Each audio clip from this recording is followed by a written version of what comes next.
प्यारे साथियों नमस्कार, कैसे हैं आप सभी।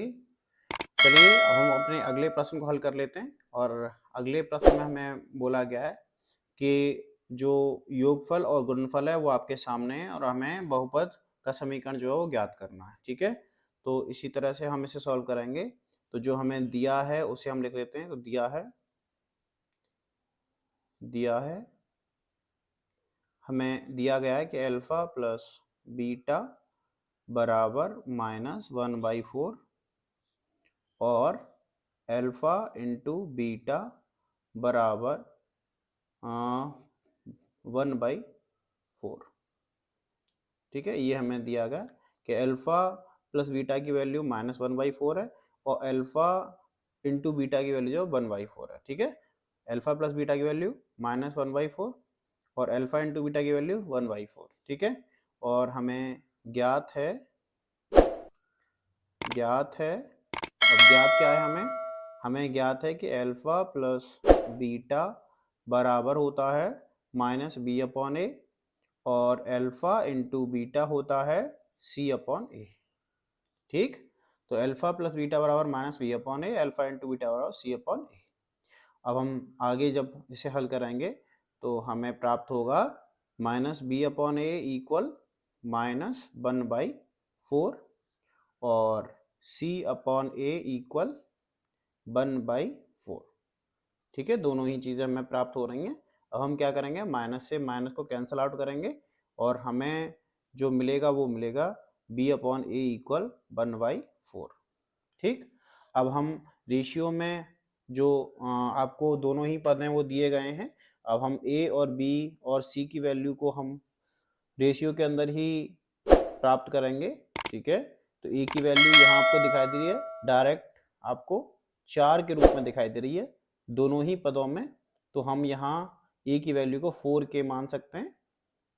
ठीक है, k कोई भी वास्तविक संख्या है और b की वैल्यू को हम प्रत्यक्ष रूप से 1k आप लिख सकते हैं और c की वैल्यू को भी आप प्रत्यक्ष रूप से 1k लिख सकते हैं।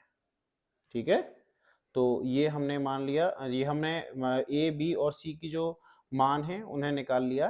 ठीक, अब हम जो द्विघातीय बहुपद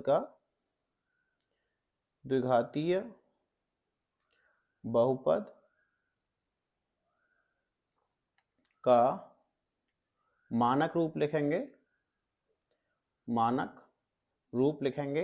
तो द्विघातीय बहुपद का जो मानक रूप है वो क्या है, ax² plus bx plus c। ये द्विघातीय बहुपद का मानक रूप है। अब हम बारी बारी से a b और c की जो मान है वो इस समीकरण के अंदर रखेंगे। तो a का मान हम रखेंगे 4k x² प्लस b का मान हम रखेंगे 1k x प्लस c का मान रखेंगे 1k। ठीक है, जब हम इसे थोड़ा सा आगे की तरफ हल करेंगे तो ये आपका हो जाएगा 4k x² और 1 का मल्टीप्लाई हम इसके अंदर कर सकते हैं तो ये kx हो जाएगा और ये हो जाएगा k। ठीक, अब एक स्टेप और आगे बढ़ते हैं, k को हम कॉमन ले लेते हैं तो ये हो जाएगा k और यहाँ आपका हो जाएगा 4x² प्लस x प्लस 1। ठीक है, जहां k वास्तविक संख्या है और अगर हम आधारभूत पॉलिनोमियल की बात करें, बेसिक पॉलिनोमियल की बात करें, आधारभूत हम अपने बहुपद की बात करें, द्विघाती बहुपद की, तो वो हो जाएगा 4x² प्लस x प्लस 1। ठीक है, ये हमारा बेसिक पॉलिनोमियल हो गया और हम इस पॉलिनोमियल को इस प्रकार से भी लिख सकते हैं। तो ये हमारा मुख्य रूप से उत्तर हो जाएगा। ठीक है, तो आप इस क्वेश्चन को इस प्रकार से भी हल कर सकते हैं। बहुत ही आसान तरीके से हमने 5 क्वेश्चन जो है वो हल किए।